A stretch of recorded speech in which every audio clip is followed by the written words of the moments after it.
Olá, Floripa, olá, Brasil, olá, mundo, eu estou aqui, André Patunas, e este é o programa Vida Inteligente. Hoje trazendo um assunto do além, do além. O título que eu dei foi bem proposital, digamos assim, porque além de chamar atenção, o título os curadores do além. Então nós vamos abordar um tema com um convidado muito especial que vai ajudar a desmistificar, desmitificar, confirmar, dar maior credibilidade, enfim, vamos explorar um tema profundo que são as curas espirituais. Existe alguém do outro lado que nos ajude? Existe alguém que intercede por nós, fazendo cirurgias no nosso corpo através do intermediário, coisas assim? Então, temos que ter. Estão cheios de dúvidas, porque a gente sabe que a fé, quando a gente vai para um evento desse, vamos dizer, você vai sofrer, você vai ter uma cirurgia espiritual, você vai ter isso, aquilo, você tem. O fato de você acreditar potencializa enormemente a tua cura, né? Então, hoje, eu quero dirimir toda e qualquer dúvida, vamos tentar fazer isso, né? Que vocês tenham a respeito, inclusive eu, que já trabalhei muito nisso, já fui curador, né? E serão os testemunhos eu guardo para mim, né? A experiência é minha. Cada um, se tiver oportunidade, que compartilhe a sua depois. Então, eu tenho aqui ninguém mais gabaritado do que ele para falar sobre isso, pelo menos do meu círculo de relacionamento, né? Meu querido amigo e irmão Rogério de Almeida Freitas, o Jean Val Elan. Elan, antes de mais nada, bem-vindo mais uma vez, é um prazer ter você aqui. Como é que você está? Alegria enorme, mais uma vez, estarmos juntos, para fofocar sobre a vida cósmica e todos os seus painéis. Uma honra enorme. Muito bom. Elan, você convive com isso há muitos e muitos anos, eu também, como eu disse aqui na abertura, se é que isso existe, né, vamos dizer. Não estou dizendo que não existe, eu estou como é que se diz? Eu já fui, não sei se eu sou, já fui médium de cura, já trabalhei em grupos aí, né, de cura, de cirurgias espirituais, imposição de mãos, né, os resultados não importam, não quero induzir ninguém aqui, né? Mas, Elan, as pessoas vão embora, vão para o lado de lá, um lugar que você conhece bem, né? Pelo menos escreve muito, tem os seus amigos lá, tem o canal aberto às informações. A gente vê ao longo da vida, a Arigó, outros médios, Dr. Fritz, outras falanges, Dr. Bezerra de Menezes, Dr. Leocádio Correia, uma série de doutores, digamos assim, pelo Brasil afora e mundo afora, né? Que desencarnaram aqui, digamos assim, e continuam atuando do lado de lá. Elan, vamos já sair na porrada, vamos dizer. Elan, isso existe, Elan. Tem alguém que foi embora daqui e continua trabalhando do lado de lá, se é que existe lado de lá que a gente fala, porque para nós é uma divisão que a gente não conhece, assim, quem não tem essa abertura de consciência ainda. Existe, como você vê este fenômeno, como você vê essa prática, digamos assim? Olha, com muita tranquilidade, ainda que nenhum de nós pode se arvorar em ser autoridade nesse tipo de assunto, mas com muita tranquilidade, eu diria para você e para todo o circuito em torno do programa Vida Inteligente que isso existe, sim. É indisfaçável que isso existe. Isso é real, isso não é fantasia, isso não é questão de fé. Isso é um fato, ainda que nós, na condição de seres biológicos, a gente apenas sinta o efeito, ou possa medir o efeito, as consequências, né, desse processo que a gente chama cura, né? Na medida em que você verifica que pessoas do lado de cá receberam ou tiveram uma situação biológica modificada por alguma intervenção que não se consegue colocar como sendo a causa dessa intervenção, um processo claramente possível de ser medido, né? quando aparentemente não há uma causa à nossa vista, mas o efeito surge e vem a cura, né? Então, o fato é inegável.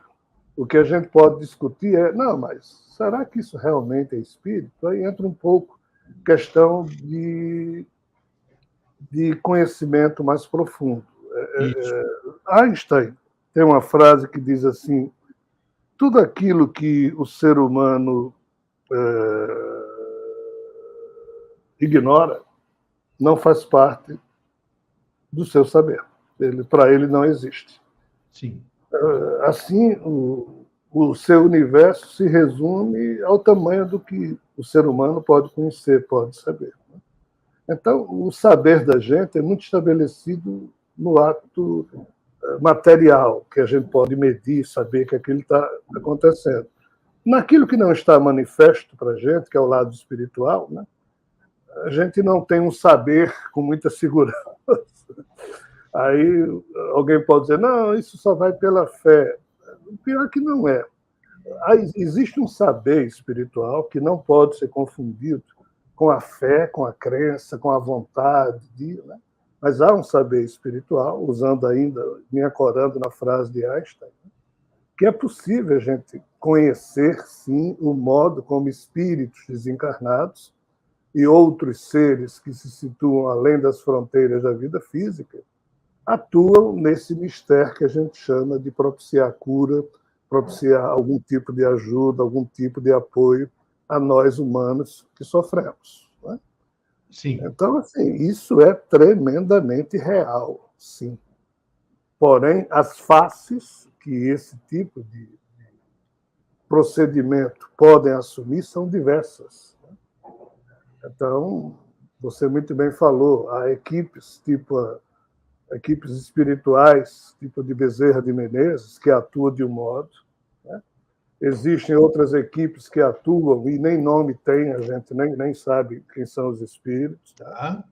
E existe uma turma que é muito, muito mais atuante, ainda que aos nossos olhos seja uma perspectiva altamente grosseira, altamente chocante, que é as das falanges, que as mais conhecidas aqui no Brasil são as vinculadas ao Dr. Fritz, né? E que trabalham com Zé Arigó, trabalharam com outros médiuns, etc., etc., e inclusive médiuns que se verificaram problemáticos no sentido do caráter.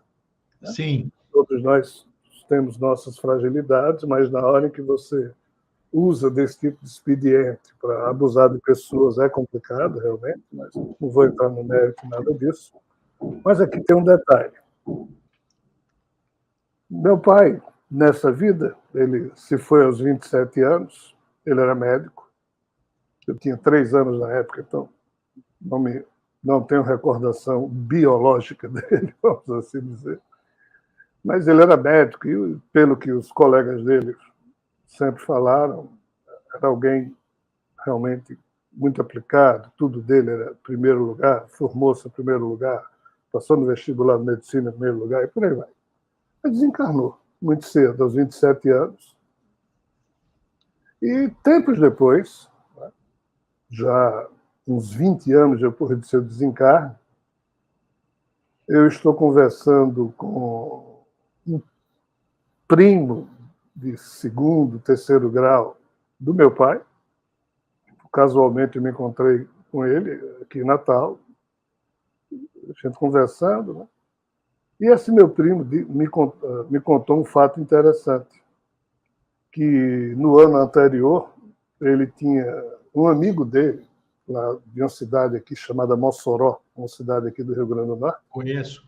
Tinha problemas muito sérios de saúde e os amigos desse doente, entre os quais esse primo de segundo, terceiro grau do meu pai, resolveram levar esse amigo deles doente a um desses médios aí, que eu não me lembro agora quem foi, mas que o Dr. Fritz, entre aspas, atuava através desse médium. Tá. E os amigos levaram de carro, não sei exatamente em que cidade foi, mas esse tal primo estava lá com o grupo que levou o amigo para ser ajudado numa operação de Otto Fritz, né? E a coisa era meio complicada mesmo. E em algum momento da história, esse cara me contou que, quando eles estavam lá, alguém chegou para ele e disse: olha, tem uma das pessoas, um outro médium que trabalha ali, recebeu uma mensagem, quer transmitir para você. Aí ele foi lá, aí o médium incorporado disse: olha, nós nos conhecemos, sou fulano, desencarnei há uns 20 anos e estou trabalhando aqui, etc. E tal. Aí Sim. esse amigo disse: olha, era o espírito do teu pai, que era médico, estava trabalhando nessa coisa lá, junto com essa equipe de Dr. Fritz. Ele não fazia a menor ideia. Não, nada. E eu fiquei assim. Nessa época, eu não havia ainda, ninguém havia apertado ainda em mim a questão do botão da mediunidade. A mediunidade, de forma mais ampla, surgiu quando eu tinha 27 anos. Isso aconteceu um pouco antes disso. Quando eu sou envolvido pela espiritualidade, isso já depois, né? Eu já com uns 40 ou 50 anos, estou com 63 hoje, aí que comecei a ter contato mais aberto com aquele que foi meu pai nessa vida, né? E ele me explicou uma questão muito interessante, né? Ele, obviamente, sabendo que eu tinha aquela notícia guardada, né? Ele explicou o porquê de tantas equipes de ex-médicos alemães que fizeram merda na Segunda Guerra Mundial, sim, trabalharem de forma tão desesperada e tão sôfrega, porque esse pessoal trabalha muito, para tentar, nesses últimos tempos, remediar um pouco o mal que fizeram. Então, eles procuram operar da espiritualidade através de médiuns, né?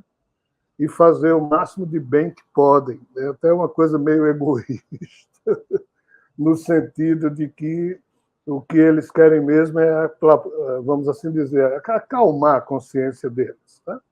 E vários espíritos, que não tem nada a ver com a história do nazismo, mas que estão disponíveis, se associam para ajudar, porque para um espírito o que importa, desde que ele possa, é ser útil, é tentar fazer o bem. Né? Pouco importa se nisso ou naquilo. Então, eu tive, através de uma convivência com o espírito, que foi meu pai, essa notícia meio que explicando a situação dessas equipes que trabalham com Fritz, e às vezes parece mais de um, e, de fato, não é só uma equipe. São diversas equipes de médicos alemães que se envolveram com o nazismo de alguma forma e que trabalham na espiritualidade. E, para eles, pouco importa o médium, desde que, de fato, o médium possa ser útil, mesmo que ele tenha problemas, ou se durante o processo ele enlouquecer e começar a ter problemas de caráter. Mas, assim, eles tentam fazer o bem até o limite, mesmo com as imperfeições de cada um. Isso. Mas aí vem as perguntas inevitáveis. Sim. Esses seres que desencarnaram, como você está citando aí, os médicos, como é que eles... Não dá para entender, por exemplo, dizem, eu não lembro, nunca, pelo menos não tenho consciência nenhuma, dizem que você continua sendo o que eu sou aqui agora, eu vou ser do outro lado. Né? Eu vou ter consciência, vou ter qualquer coisa. Então, como é que essas pessoas... elas continuam agindo? Quais são os elementos que essas pessoas têm para poder agir, vamos dizer, né? Continuar agindo, e mesmo assim, interferindo, seria o termo certo? Não, atuando em cima de seres encarnados, digamos assim. Como é esse processo? Explica. Como a gente usa a mente racional, a mente lógica, a gente tenta entender dessa forma, né? Não de uma forma exotérica, né? Vamos dizer. Procura, me dá uma luz para eu entender esse processo.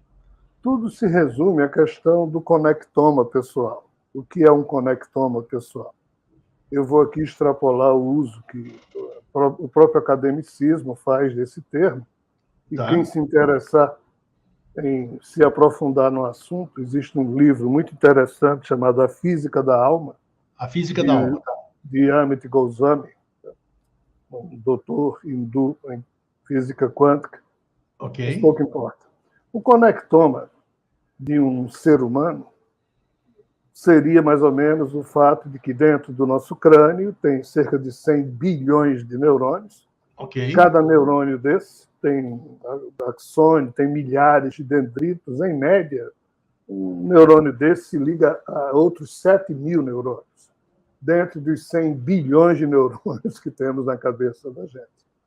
Então, existem, então, portanto, entre 82 a 100 bilhões de neurônios no nosso cérebro, e entre esses neurônios surgem mais de 100 trilhões de estradas neurais, Tá. através dos quais as trocas eletroquímicas das sinapses criam aquilo que eu vou chamar aqui de protocolos mentais, que é quando um ser humano associa, coleciona arquivos sobre um determinado assunto, aí ele começa a desenvolver a prática daqueles assuntos, ou seja, ele algoritmiza, desculpem a expressão, os tais arquivos, ele transforma aquilo num algoritmo, e de tanto ele fazer aquilo, aquele algoritmo se transforma num programa, num protocolo mental que, aos nossos olhos, parece ser o talento que o ser humano adquire depois de ter treinado bastante aquele assunto.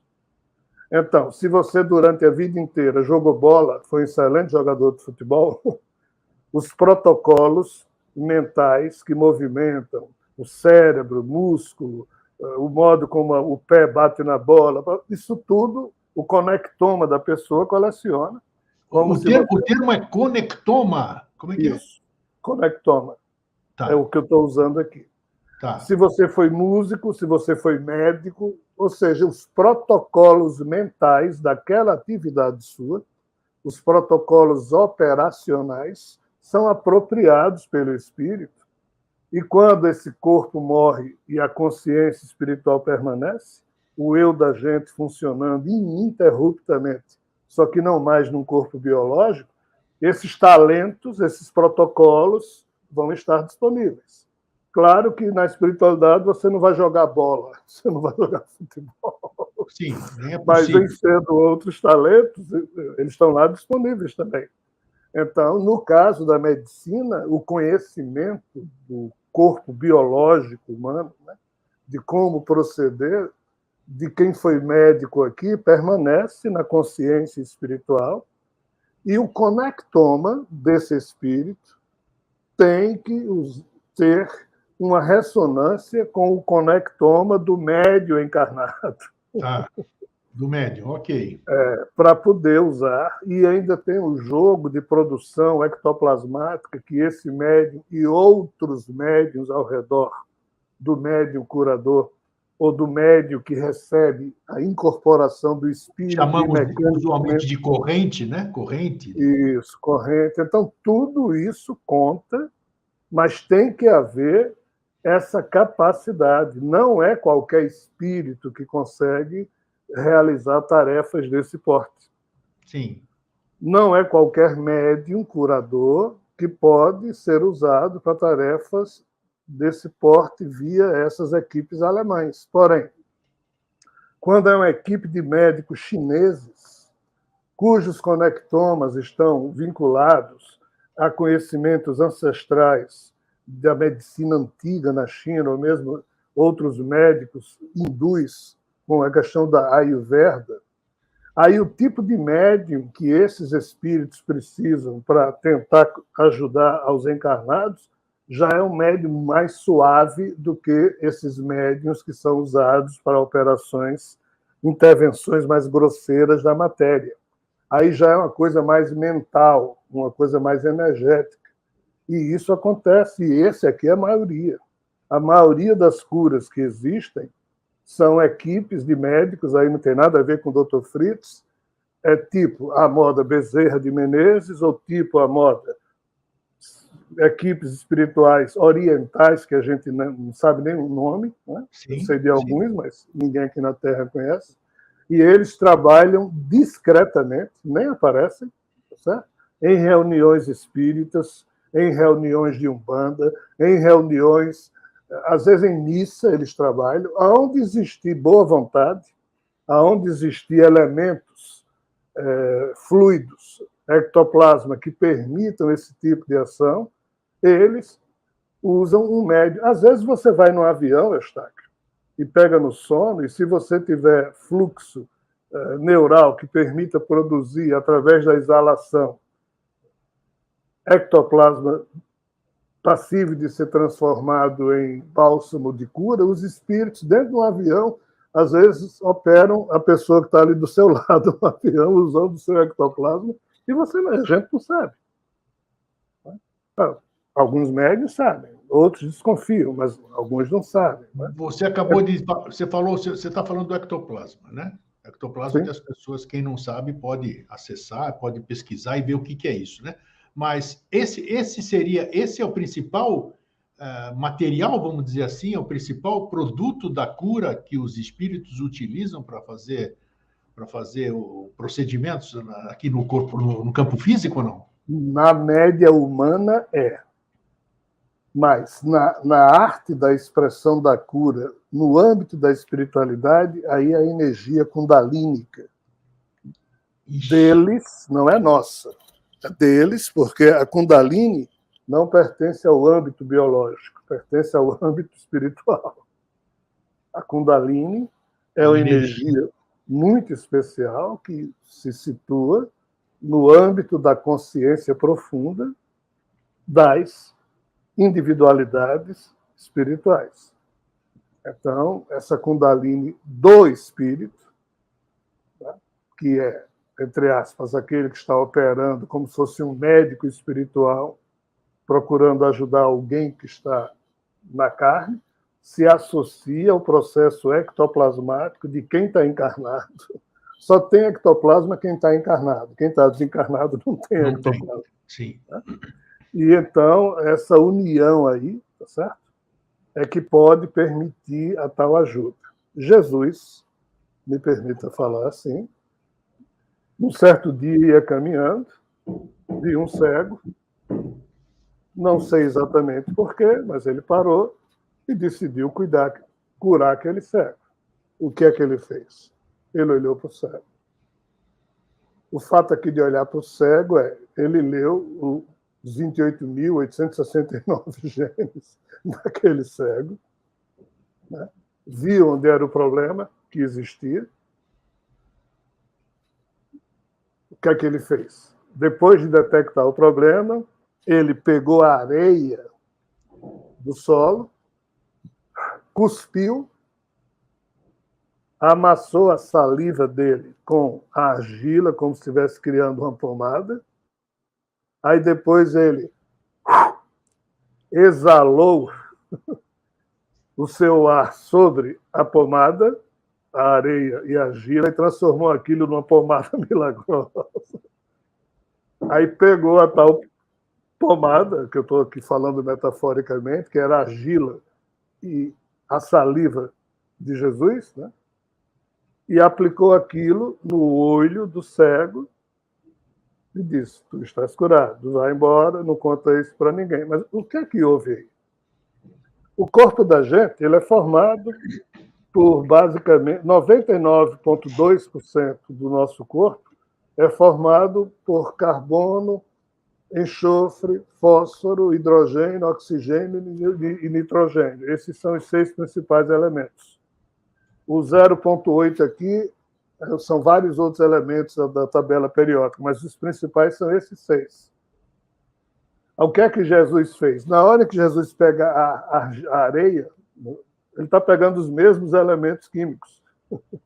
Na hora que ele pega a saliva dele e junta a areia, ele está pegando os mesmos elementos químicos que o corpo dele tem, que é igual ao do cego, e está pegando uma matéria neutra, que é a da Terra, com uma matéria pura, usando a linguagem da turma santificada, que era do próprio corpo dele. Sim. Okay? E, vendo o problema do cego, ele criou uma fórmula química mental Na hora que ele exalou, ou seja, jogou o seu ectoplasma na argila misturada com sua saliva, né, ele transformou aquilo numa pomada milagrosa, com a fórmula química exatamente aquela que aquele cego necessitava para resolver o problema da sua cegueira. Você sabe fazer essa fórmula química? Como é que se faz essa fórmula química? O que é? Aí você tem que ter a lente do olhar humano tem que estar com aquele conectoma que um médico espiritual tem, o conhecimento médico espiritual. O homem Jesus, além de ser um homem formidável, tinha um conectoma que ele já não precisava nem de espírito ajudando, ele sozinho. Ele já tinha na sua mente virtual o conhecimento, né, xamânico, vamos assim dizer, de como criar da saliva dele e da areia da terra um tipo de unguento, de pomada, Sim. que em aplicando, no caso daquele cego, talvez aquela coisa não servisse para todos os cegos, mas para aquele ali foi desse jeito.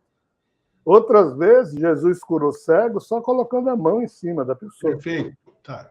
Então, assim, cada caso, né, o médico é quem faz o diagnóstico de como fazer. Mas o que é que eu estou querendo dizer aqui? Que Jesus, para fazer isso, ele tinha a sua própria Kundalini na condição encarnada desperta, usou o seu próprio ectoplasma também, pegou da areia e da sua saliva e transformou isso numa pomada que foi aplicada em alguém que precisava. Ponto. Kundalini é uma energia curadora também? Também. Sim, também. Kundalini é energia existencial. Kundalini é a semente do sagrado que habita nas consciências individualizadas particularizadas. Cada espírito, o espírito que me anima, o espírito que lhe anima, o espírito que anima qualquer pessoa, tem nele, ou seja, no seu corpo espiritual, entre aspas, tá? Sim. Essa energia, que é aquela história do corpo átmico que existe em cada um de nós. Cada ser humano, olhando sob essa perspectiva, tem 7 níveis de consciência, os 7 corpos. Esse corpo físico, quando nasce, Sim. quando o pai e a mãe transam e o óvulo é fecundado, nessa hora aqui em que surge o zigoto, que vai ainda se transformar em feto e depois num corpinho, na hora em que o zigoto surge, 3 outros corpinhos de fantasma daquele zigoto surgem juntos. É o chamado quaternário inferior. Ou seja, é o corpo físico, aí vem o duplo etéreo, o corpo mental e o corpo emocional primitivo. Mas já no zigoto mesmo, assim, junto já no zigoto. Isso aqui já começa a se formar. É um processo mais adiante, isso aí. Eu pensei que era mais para frente. É aqui. Aí, Isso aqui não é o espírito. Isso não é o espírito. Isso é o quaternário inferior. Okay. Aí o espírito vem e se manta esses 4 corpos que estão sobrepostos. O espírito, o que é? Se esse quaternário inferior é formado por 4 corpos, o espírito é formado pela chamada trindade imortal, que é o corpo átmico, o corpo búdico e o corpo manásico. O corpo búdico e o corpo manásico são os corpos mentais e emocionais superiores, enquanto no quaternário inferior tem o corpo mental e emocional, mas inferior, primitivo, biológico. No espírito, existe a terceira componente, que é esse tal de corpo átmico, que é a presença do sagrado naquela individualidade. Esse corpo átmico ele não se suja por mais besteira que aquele eu espiritual, que reside no corpo búdico e manásico, possa fazer. E se o eu humano, que vai surgir a partir da emergência do quaternário inferior, também fizer besteira, se sujam os 3 corpos quaternário inferior, se suja o próprio corpo físico, através da marcação no genoma, pode se sujar o corpo búdico e átmico, desculpa, o búdico e o manásico, mas o átmico não se suja nem a pau, por quê? Porque a Kundalini está lá. Ok. Então, eu falei isso tudo para dizer onde é a sede da Kundalini. Só que na perspectiva que nós vemos, na questão da prática yoga, nós colocamos a visão dessa Kundalini como sendo no chakra Muladhara, que é aquele mais, que fica na base da coluna cervical, vamos assim dizer, do esqueleto que nós imaginamos ou percebemos existir no duplo etéreo, onde os 7 chakras, né, que abotoa a vestimenta espiritual ao corpo físico. Então, a Kundalini, no caso desse tipo de perspectiva, ela toda é guardada nessa região que nós acabamos de falar. Mas, de fato, ela existe no corpo átmico, ou no nível de consciência do corpo átmico. Quando você se torna alguém do tamanho de um Jesus, mas não precisa ser alguém do tamanho de um Jesus em níveis menores de concepção, você consegue despertar essa Kundalini do espírito. Só que aqui na Terra tem 1001 tratados sobre despertar Kundalini, que a gente tem que ter um pouco de prudência. Essa que é a questão. Porque a coisa é meio confusa e eu não gostaria de ir mais além nesse sentido, porque... É melhor mesmo, é melhor. É melhor não mesmo. Eu sei que é um processo que pode até enlouquecer a pessoa. Né? Tudo que é usado indevidamente traz malefícios e problemas. Elan, você está falando disso aí. Nessa minha vida aqui, nos meus 71 anos, eu tive conhecimento de duas pessoas que eram tipo curadores como Jesus o teria sido, né? Pessoas que, sem incorporar absolutamente nada, porque a história deles mostra os testemunhos, são dos nossos, do século XIX e do século XX, né? Essas pessoas, elas não usavam de, pelo menos, circo nenhum, desculpa, o termo é inadequado, não usavam fenomenologia nenhuma. Perfeito, fenomenologia, perfeito, obrigado pela colocação. Nenhuma, eram pessoas que, assim como eu, você, podiam estar até, entre aspas, incorporadas ou sei lá, possuídas, possuídas as pessoas acham que é o termo pesado, né? Sempre alguma coisa que me possui é algo mal, e não necessariamente é isso, né? Como é que você explica esses poderes, se assim podemos dizer, de algumas pessoas e outras não? Por que umas pessoas têm esse poder? Seria uma tarefa, seria uma missão? Existe missão, existe tarefa mesmo para determinadas pessoas que estão aqui, nasceram aqui para, entre outras coisas, levarem sua vida? Dá o que as pessoas precisam? Como é que é isso? Merecem tudo? Se fala muito em merecimento, né? Sei lá, o merecimento. É a chamada herança espiritual de cada um, registrada no tal conectoma que eu estou falando. Né? Quando, naturalmente, um espírito está encarnado, Sim. Esse espírito está vinculado a um corpo em que esse tipo de riqueza espiritual existe, e ela pode, sim, ser distribuída, claro. Caramba. Cada um dá o que tem. Quando você não tem esse conectoma, você não tem como fazer isso. Você pode ajudar a ser útil às demais pessoas de uma outra forma. Mas quando o espírito tem essa herança, tá?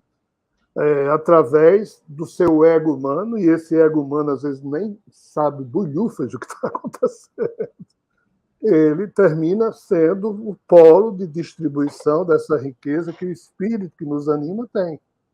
Às vezes, o eu humano vai sendo trabalhado pelo próprio espírito, às vezes, outros espíritos terminam ajudando nesse processo, para fazer bom uso, dar um apoio ao eu humano que está ali existindo e tem que tomar conta da vida dele, e, ao mesmo tempo, ainda, quando for possível, né, expressar isso. Mas aqui tem um detalhe.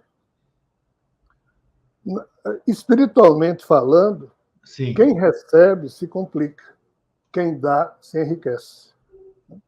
Espiritualmente falando, nós fomos todos viciados e condicionados a sermos buscadores de graças, de benefícios, de favores, A gente vive enchendo o saco de Deus, de Jesus, de santos, de espíritos, o tempo inteiro, pedindo esse tipo de coisa. E isso não é fácil viver na Terra, todos nós temos dramas, claro, problemas, mas, assim, isso é uma atitude muito feia. Mas é exatamente isso que as religiões nos condicionaram para a gente poder ficar submisso a essa petição de graças, e é por isso que os pastores se dão tão bem, porque as pessoas se convencem que estão recebendo graças, e o saldo bancário de Jesus, Bezerra de Menezes, Dr. Fritz, continua zero lá no purgatório. Mas o saldo bancário aqui na terra dessa turma está de vento em pouco. Porque é exatamente a ilusão e mesmo a farsa, porque hoje tem muita farsa em televisão, né? Se a gente for contar a quantidade de milagres que diariamente só nos canais acontecem, dá mais do que a população da Terra. É um negócio impressionante. É verdade. Estão fazendo milagre em mosca, mosquito, baratinha, porque é muito milagre, tem milagre demais para pouco ser humano. Então, assim, infelizmente, nem sempre existe disponibilidade para que alguém que necessite efetivamente possa receber aquele auxílio. E aqui tem um detalhe. Tem uma historiazinha no Rio de Janeiro de uma senhora que o filho dela, aos 14 anos, se tornou inábil, ficou em cima de uma cama devido a um problema lá. Mas essa senhora tinha muitos méritos e ela era devota de Santo Antônio de Pádua.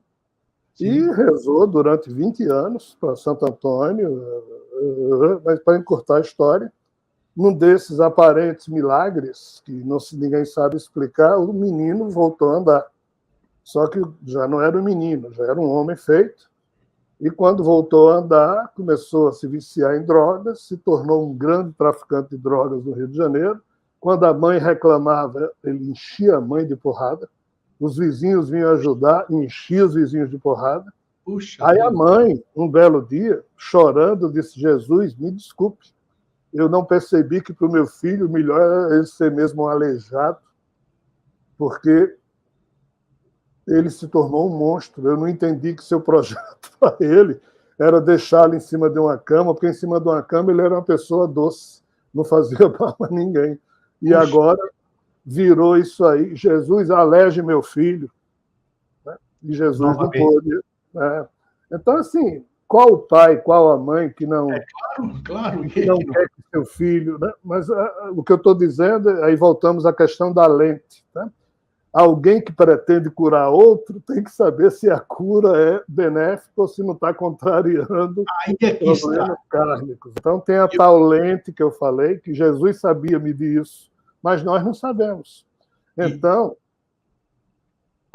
a maioria das pessoas que poderia receber esse tipo de bênção ou não conseguem receber, ou essa bênção termina sendo algo que prejudica a pessoa no seu programa encarnatório, porque ela vai ter facilidades que vão, de novo, despertar nela certos protocolos mentais que melhor seriam não estarem disponibilizados naquela existência. Então, é uma matéria difícil de ser falada e compreendida, entendeu? Eu tenho uma questão para te perguntar aqui. Esses dois, eu não vou citar os nomes, esses dois seres aqui que tinham esse poder fabuloso de cura mesmo, assim, que impressiona, que faz tudo, e sem alarde nenhum, tinham prazer em fazer isso. Só que eles não viam um grande, não sei se é problema, essas pessoas também vieram a desencarnar, um com câncer e outro por uma doença degenerativa também. Dizem que essas pessoas, quando eu intercedo por você, por exemplo, eu sou vidente, eu olho alguma coisa em você, vou lá, meu irmão, eu tenho amor, eu sou puro amor, né? Eu penso um monte de coisa, todos são meus irmãos, então eu vou interceder por você, sem você me pedir, sem nada, vamos dizer. Então, eu estou entrando no teu livre-arbítrio, eu estou entrando no teu karma e todas essas coisas. Então, quando a pergunta é uma pergunta agora, dizem que é assim, Quando você interfere num processo de alguém, sem alguém te pedir, por exemplo, você vê uma pessoa doente ou com uma chaga, ela está lá sentada no canto dela, na casa, e você vai lá admitido, fala, puxa, o que é isso? Eu tenho alguma coisa, eu vou te curar. Talvez seja o que você acabou de dar o exemplo da mãe com o garoto ali, que se transformou numa grande coisa. Quando eu interfiro na cura de alguém ou no benefício de alguém, sem eu saber qual é o processo kármico dessa pessoa, qual é o resultado, eu acabo me detonando. É o exemplo desses dois super curadores. Como é que é esse processo? Ele é um processo justo, é um processo injusto, aos olhos da lei, digamos assim? Como é que é isso? Não. O processo é complexo, por um lado, mas é simples de ser entendido por outro. Né? Opa, vamos lá então. Quando um ser humano com essas características, por ele mesmo, se compadece de alguém e toma a iniciativa de procurar, entre aspas, ser um instrumento para que haja cura para alguém, né? Ou mesmo que esse ser humano se ache ele mesmo curador e não tenha conhecimento espiritual nenhum, mas está agindo de boa fé, Isso. Né? Movido por boa vontade. Isso tudo faz parte do jogo da vida. Nós somos seres humanos e somos movidos também pela nossa sensibilidade, pela solidariedade, mas nós, seres humanos, somos apenas agentes de um processo espiritual que a gente, tendo ou não consciência, é ele que está funcionando por trás das nossas personalidades. 100% das vezes somos instrumentos? 100%. Tá? Tá ok. Mesmo quando o nosso espírito não quer e nós queremos, o nosso espírito ele tenta influenciar para que você não faça. Mas se a posição do ego for de fazer, o espírito apoia. Tenta apoiar. Tenta fazer com que aquilo não tenha revertério, no sentido de uma ressonância negativa, aquilo não volte para você, porque às vezes a gente pretende ajudar uma pessoa, aí tem 100 espíritos desencarnados pé da vida com aquela pessoa que a gente quer ajudar. Nós falamos na conversa anterior sobre o anjo da guarda. Pois é, e assim, esse cara, essa pessoa que você quer ajudar, ela, entre aspas, não tem merecimento porque ela faz mal e fez mal a muita gente. Essa é a questão. Aí, isso aqui é mexer em casa de maribondo. Aí é mexer mesmo. Tá? Mas assim, se o ego humano vai, o espírito daquele ego, mesmo sabendo do problema, ele apoia e paga o preço. Às vezes, esse preço, tanto o espírito sofre, como o seu eu humano somatiza uma doença. Infelizmente, tem isso. É o jogo da vida. É o jogo da vida. A condição humana não tem como ter consciência desse saber. E aí eu volto à frase de Einstein do início. Sim. Nós simplesmente não temos o saber espiritual à nossa disposição. A gente não sabe nem que isso existe. Alguns poucos vislumbram, alguns poucos, mas nenhum ser humano, à exceção de um Jesus, de avatares desse porte, podem usar o seu conectoma pessoal com amplitude, como eles fizeram. Né? Veja bem, existe um trabalho espiritual que aqui na Terra eu penso que ninguém conhece, Opa. Que é onde andam as pessoas que foram curadas por Jesus. Né? Ou melhor dizendo, onde andam os espíritos que na época de Jesus receberam aquelas curas. Eles melhoraram ou pioraram em termos de progresso espiritual? Porque, torno a dizer, pela regra da ciência espiritual, quando você recebe, você se diminui. Quando você dá, você enriquece. Se uma pessoa se torna viciada em receber sempre, ela está ferrada. Porque ela não desenvolve as suas habilidades, ela vai estar sempre esperando que os outros façam alguma coisa por ela, e o pior, quando ela não recebe, ela ainda fica com raiva de quem não tem. Com certeza. Com certeza. Então, a questão da teurgia, em que Jesus, Apolônio de Tiana e outros, numa mesma época, um grande mestre essênio, uns 100 anos e pouco antes de Jesus, essa turma fazia isso que a gente chama de milagres, né? Eles pararam de fazer. não desenvolveram mais escola. Só um avatar tipo um Sai Baba, outros podem fazer. Mas eles pararam de fazer esse tipo de cura. Por quê? Porque viciou a humanidade em algo que não é conveniente, que é o vício de querer receber graças a toda hora. Nós não percebemos, mas na hora que você quer receber graça, você está transformando Deus em seu escravo. Você quer que ele faça o que você quer. Verdade. Você está querendo que os espíritos façam o que você quer. E nem sempre é conveniente, por questões de outras coisas que a gente desconhece. Né? Aí entra aquela questão do merecimento, né? Existe merecimento ou não existe? Existe. Claro que existe. Tá, né? tá. Então, assim, é um jogo, resumindo a história, que nós, humanos, nunca vamos deixar de nos sensibilizar com o sofrimento de alguém e que, se a gente puder, claro que a gente tem que ser solidário. Se em nós existe essa condição de expressão de energia curativa, que a gente exerça isso. Mas aqui implica uma questão de noção de limite. Nós temos que ter algo parecido com o que se chama bom senso, para não sermos invasivos, inadequados. Né? E nem sempre a gente consegue acertar nesse tipo de postura, mas nós temos que continuar tentando. Sim. Né? Por quê? Porque ninguém consegue ajudar ninguém. A gente pode ser útil ao outro, nós podemos ser úteis uns aos outros. Mas, às vezes, você cura alguém e esse alguém se põe a... Tipo o filho lá da mulher do Rio, porque estava curado, voltou a desenvolver seus malpendores, suas inclinações negativas. A maioria das pessoas que recebem cura, é isso aí, e tem instrução de se transformar, evitar isso e aquilo, tal, mudar a conduta, depois que estão curadas, esquecem dessas instruções. Né? E aí, como é que fica? Como é que fica? Então, assim, a própria teologia meio que sumiu do panorama humano, porque esses seres perceberam que distribuir a riqueza deles, do conectoma de cada um deles, num ambiente, usando a expressão da oração católica, nesse vale de lágrimas que a gente diz. Sim.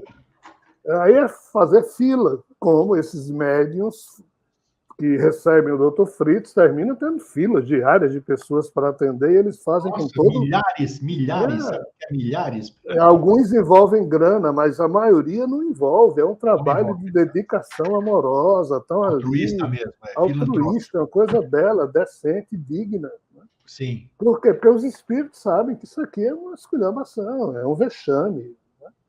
Então, quem tem grana consegue ir a médico. Quem não tem, não vai. Mas mesmo todo que tem grana, certas doenças, a medicina não resolve, já estão desesperados. Já estão ali porque já foram em tudo que é médico. Então, assim, é uma situação de apoio à condição vexatória da humanidade. Mas, ainda assim, nós temos que ter alguma noção de limite. Nós temos que saber que, às vezes, morrer com dignidade é melhor do que viver de uma maneira fuleira, ridícula, atrás de cura, atrás de... às vezes é melhor morrer com dignidade do que... Mas, assim, é complicado, porque aí é a medida de cada um. Né? As pessoas... Fala. Nós, diante da iminência da morte, ou a gente se desespera, ou a gente se pacifica. Né? Eu posso dizer por mim mesmo, as vezes que esse corpo teve para morrer, eu digo, e é agora, eu nunca pedi, Deus me salve, Jesus me salve, Bezerra me salve, blá, blá, blá. Eu me preparo para tentar morrer com dignidade. Eu recito os meus mantras pessoais, fico fazendo yoga, pode ser a dor do cacete do infarto. E olha que meu eu já conta alguns infartos nesse corpo, né? Mas, assim, eu não fico enchendo o saco de ninguém.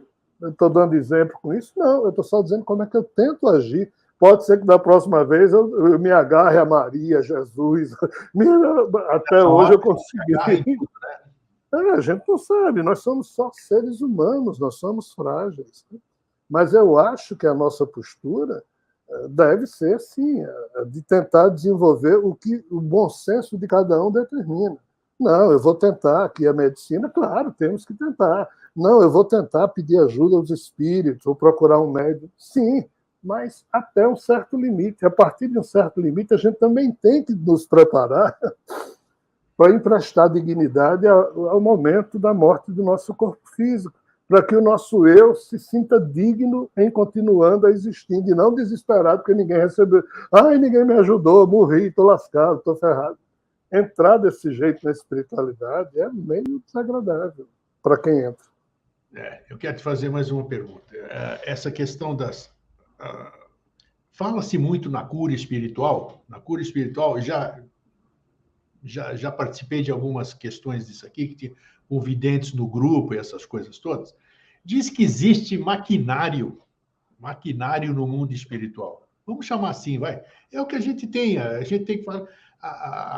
O nosso parâmetro é o físico, né? Então, o físico eu projeto, que nem a minha finada tia, que era adepta ela era adventista do sétimo dia, um amor de pessoa. Mas ela falava com meu pai, que era espírita: André, como é que você fala que existe um mundo igual lá em cima, trem, toda essa coisa, e vai cair isso aí, como é que não cai o trem lá de cima? Então, mas na pureza do coração dela, ela não entendia. Uhum. Então, eu quero dizer isso aqui. Como é que existem realmente o que os médiuns veem, o que os videntes veem? Existem maquinários que auxiliam esse processo que você acabou de dizer no começo da nossa conversa, da geração do ectoplasma? Precisa de alguma coisa nesse aspecto? Existe mesmo máquinas, tubos, como nós temos aqui numa UTI, numa unidade de terapia intensiva, dentro de um hospital? Existe um símile ali? Isso é necessário? De novo, aparentemente isso está fora do nosso saber, mas eu posso dizer com tranquilidade que existe. Puxa vida! Cada faixa de realidade tem a sua própria, entre aspas, física. Não há nada que seja vapor. Tudo é real para aquela faixa de realidade.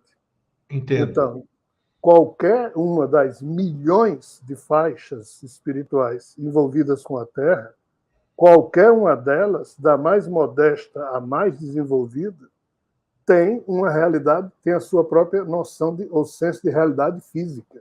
Lá, dois espíritos se abraçam. Não rola sexo porque não tem mais condição biológica, não tem mais órgãos sexuais.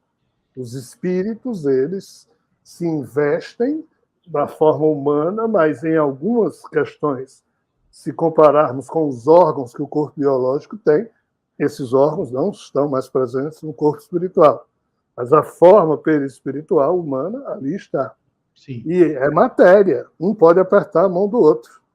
Só que quem está naquela faixa já não percebe nada acima dela.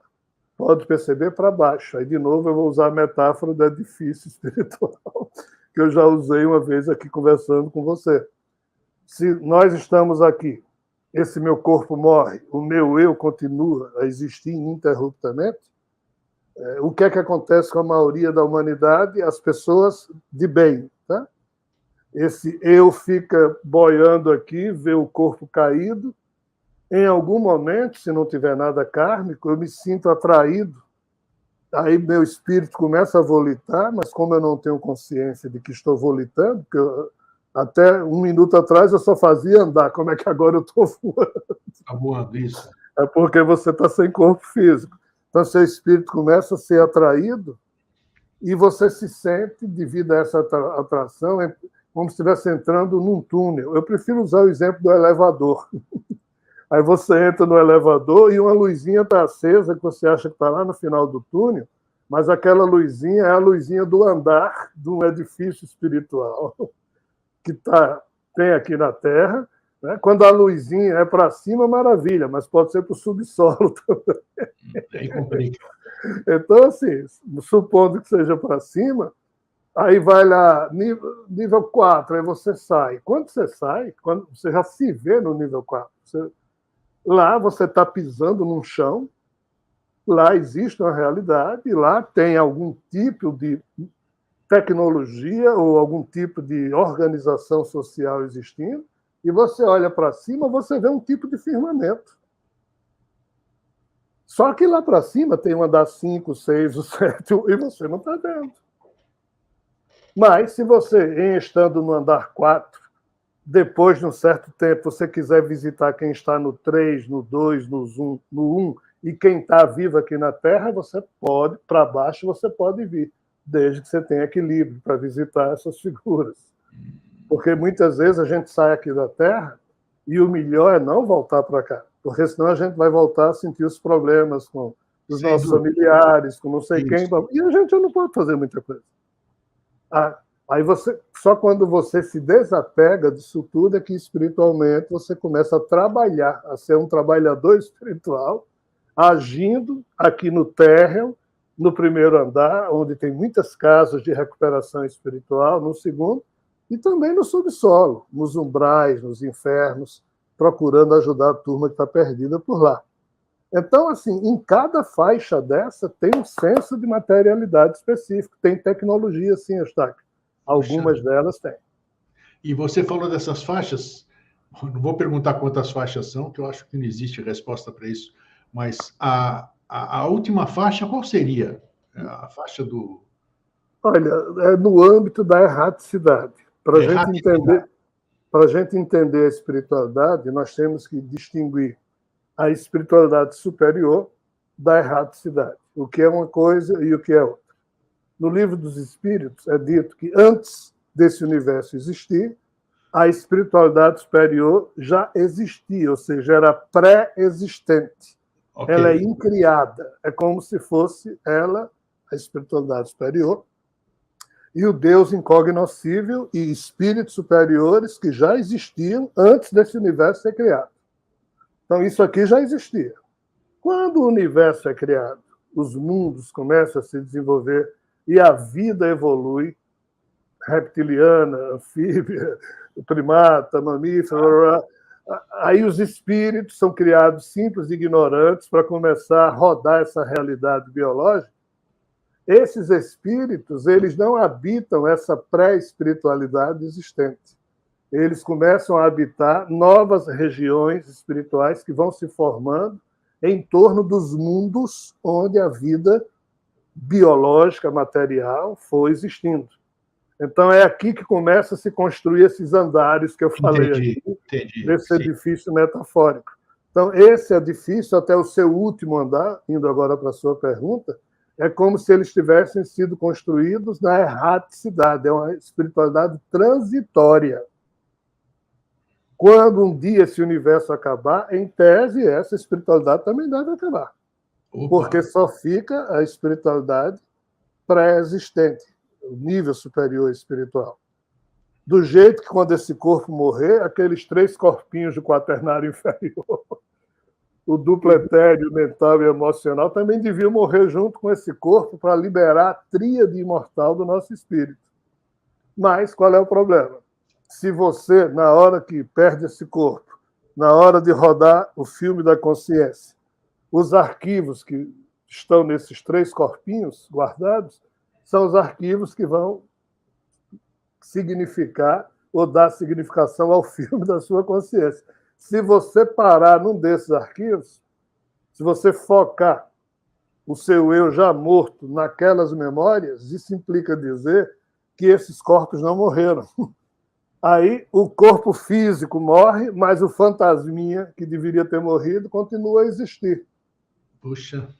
E esse fantasminha, como não tem mais o corpo físico para ancorar, ele vai se ancorar onde? Na tríade imortal. Aí esse espírito, que é a tríade imortal, fica investido pelos corpos do quaternário inferior do eu humano que deveria ter morrido e levado tudo, o corpo humano, melhor dizendo. Então, as besteiras que Rogério não resolveu em vida, o espírito que animou Rogério vai ficar investido e vai levar para uma outra vida, para quando for sei lá quem, aí esse sei lá quem vai ter que enfrentar problemas para resolver as besteiras que Rogério, na vida passada, não conseguiu resolver. E esse tipo de problema que você está falando, esse tipo de Rogério ou de Eustáquio, que foi embora, o estado dele, vamos dizer, é que vai determinar para que faixa ele vai despertar do outro lado? É porque, em tese, seu espírito continua lá nessa faixa. Um espírito, quando encarna, ele tem duas opções. Se ele é um espírito tranquilo, ele fica onde ele está, andar Sim. 4. De lá, ele fica ligado a esse corpo. Ok. Ele não vem aqui, ou ele virá, se eu me tornar um imbecil, ou viciado em alguma coisa, ou bababá, se o meu ego, se eu encher de arquivos negativos, esses 3 fantasminhas, que é o duplo etéreo. O duplo etéreo eu registro os arquivos referentes dos meus hábitos alimentares, ao modo como eu uso a minha energia psicossexual. O mundo mental e emocional são os arquivos relativos aos apegos que eu possa ter às emoções X, Y, Z e aos conceitos X, Y, Z. Quando o meu eu, o eu humano, se torna afetado, o coitado do espírito ele tem que sair de lá e tem que se sobrepor a esse corpo e fica existindo aqui. Entendi. Quando um eu desse jeito perde o seu corpo, esse eu pensa que é o corpo físico. Daí a dificuldade de enxergar a espiritualidade. Aí ele vai ter dificuldades. Mas quando o espírito já está lá no lugarzinho dele, o eu da gente é o que entra no, metaforicamente falando, aí no elevador, e de repente se vê existindo lá numa outra realidade. Há 1 minuto atrás você estava num corpo físico e agora você já se sente lá e diz: ei, como é que pode? O seu corpo acabou de morrer. E é tão rápido assim, vai ter uma reunião agora ali, vamos? Mas meu corpo ainda nem foi enterrado lá na Terra. Amigo, vamos. Agora, se você se ligar à Terra, você não vai vivenciar aquele nível espiritual tão cedo.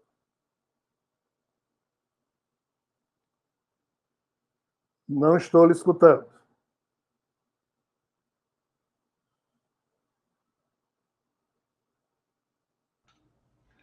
Eu tinha mexido no microfone. É interessante. Quem está assistindo o Vida Inteligente, assim, por exemplo, e pega a primeira vez, ele fala: esses caras são loucos. Esses dois, isso aí que eles estão conversando, são loucos. Mas, ao mesmo tempo, olha só como é bom esse tipo de conversa, mas mesmo aqueles que não nos veem assim pela primeira vez, porque, por mais incrível que pareça o que você está falando, vamos dizer, né? Que se você fica falando, a nossa mente fica criando isso aqui. O edifício, os andares, tudo isso que você está falando, você vai visualizando aqui, né? Quando acontece o evento, vamos dizer, e você se vê numa situação dessa do lado de lá, fala: pô, tinha um doido ali, 2 doidos ali que estavam conversando sobre isso. Peraí, eu já vi isso aqui.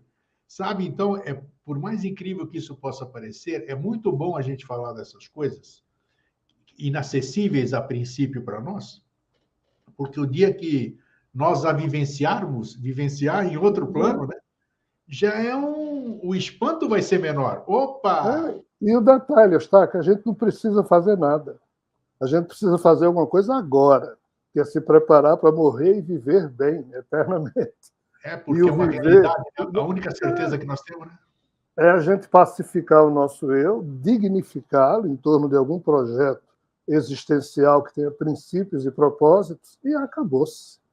Na hora que você faz isso e desconfiar que está tendo alguma coisa estranha com você, e desconfiar que não precisa, o que é que eu vou fazer? Se quiser, ore, mas se quiser, respire, porque o eu da gente espiritual também respira, prana é outra história, mas não precisa a gente fazer nada, porque é o eu da gente está sendo atraído, a gente chega lá. É a grande pergunta que todo mundo faz, né? Que fazem, né? Você está preparado? Essa que é a questão, né? Estar preparado, né? Estar preparado para uma coisa que é líquida e certa, sabe? Não existe dúvida. Vai acontecer. Quando? Não se sabe, mas que vai acontecer, vai. Brother, você foi maravilhoso de novo. Olha, muito ensinamento hoje. Vamos pensar bastante, assim, pesquisar sobre isso. Esse nome que você deu, que eu nunca tinha ouvido falar, e já vou, terminando a nossa conversa, Conectoma, é isso? Apenas eu insisto, eu estou usando esse nome para além do que o próprio academicismo usa. Tá? O academicismo reduz ao tamanho das ligações sinápticas que um ser humano tem. Mas o que você falou já dá para a gente ver como é que se diz, a definição que nós vamos encontrar aqui no Google, por exemplo, e a definição que você deu. Então, esse casamento já vai ampliar a nossa visão, a nossa consciência. Muito obrigado mais uma vez e até uma próxima oportunidade. Sou eu que agradeço sempre, meu irmão. Aprendemos muito nesse papo e nos dá a sensação de que estamos tentando ser úteis. Nada mais do que isso a gente pode fazer. Um grande abraço a todos vocês. Saúde, irmão. Tudo de beijo bom. grande. Tchau. Pô, é bom bater papo assim, né? Puxa vida. E agora vamos lá pesquisar. Isso aí dá uma tranquilidade, né? Dá uma tranquilidade, dá uma grande incógnita, mas foi o que eu disse agora no final. Pelo menos você acordou numa outra situação, sabe? Você já, opa, isso aí eu ouvi quando eu não tenho mais corpo, eu estou voando, como disse, volitando, como disse o Hernan. Mas agora, opa, já tenho consciência, porque o pior é aquele brusco, o cara que não é espiritualizado, não é nada, leva a vida e tal, e acontece a passagem para o outro lado e ele não sabe o que aconteceu, deve ser um choque danado. Então, quando você tem um certo preparo, ninguém está preparado, eu acho, né? Muito difícil isso aí, né? Na hora do vamos ver, a coisa é diferente, mas pelo menos você vai ter uma recuperação mais rápida, consciencial, você vai ter condição de saber a nova situação que você se encontra. É isso aí, esses brother querido aqui que vem contribuir com o conhecimento com a gente. Fraterno abraço e um feliz sempre, até a próxima semana. Tchau.